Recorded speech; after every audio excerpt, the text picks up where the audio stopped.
আজকে আমরা দেখেন কত বড় নির্যাতিত। আমরা কোর্টের এই সাইডে দাঁড়া আছি, কোর্টের হাতটাকে আমরা হারাইছি, কোর্টের বাজারকে হারাইছি এবং কোর্টের ইউনিয়ন পরিষদকে আমরা হারাইতে বসতেছি। বর্তমান যে আজকে আমাদের এই সাইড থেকে পুরো কর্তৃত্ব কোর্টে হারে আছে কিনা। একটা খাসি কিনবেন 800 টাকা, তার হলো খাজনা। একটা মুরগির খাজনা আমাদের কোর্টে দিতে হয়। আমাদের চারমিয়া সাহেব আমাদের কোর্টের খাজনা পর্যন্ত মৌকুফ করে গেছিলেন, এমন কি না দিয়ে গেছে আমাদের কোর্টে দিয়ে গেছে। তারপরও কি আমাদের কোর্টের নেতৃত্বের কিছু অভাব আমি নিজে উপলব্ধি করতেছি। ওই প্রেক্ষাপট থেকে আমি চেয়ারম্যান নির্বাচন করব এই কথা আমি বলি নাই। আমি বলতেছি যে আগামী জাতীয় নির্বাচনের পরে হয়তো চেয়ারম্যান নির্বাচন আসবে। কে কে ক্যান্ডিডেট হবে জানি না। যদি মনে করে যে আমি যোগ্য ক্যান্ডিডেট আপনাদের কাছে, তাইলে আপনি আমাকে ভোট দেবেন। যোগ্য ক্যান্ডিডেট আসে, আপনি তাদেরকে চেয়ারম্যান বানান, কোর্টের চেয়ারম্যানের দায়িত্ব, কোর্টের চেয়ারের দায়িত্ব দেন, আমাকে চেয়ারে বসে দেবো।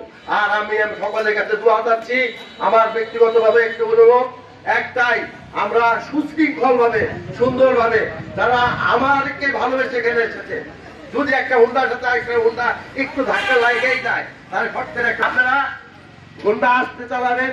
আমরা সুন্দর ভাবে এটা শেষ করে এখানে ইনশাআল্লাহ আল্লাহর পরে এরপরে আল্লাহ যদি রহম করে ইচ্ছু মান্তাসা অতুচিল্লু মান্তাসা, আল্লাহ রাব্বুল আলামিন বলছে আমি ইজ্জত দেওয়ার মালিক, আমি ইজ্জত কেড়ে নেওয়ার মালিক। আল্লাহ যদি আমাকে ইজ্জত দেয় দুনিয়ার কেউ ঢেকে রাখতে পারবে না। আল্লাহ না চায় আমি সব চেষ্টা করে আমি পাবো না। আমি আল্লাহকে বিশ্বাস করি, আমি আর কোনো কিছু বিশ্বাস করি না। আমি আল্লাহকে স্মরণ রেখে আমি আমার আরো 3 ভাই আছে, আমি তাদেরকেও বলি নাই। কেন বলি নাই? কারণ আছে। আমি বলবো যখন আমি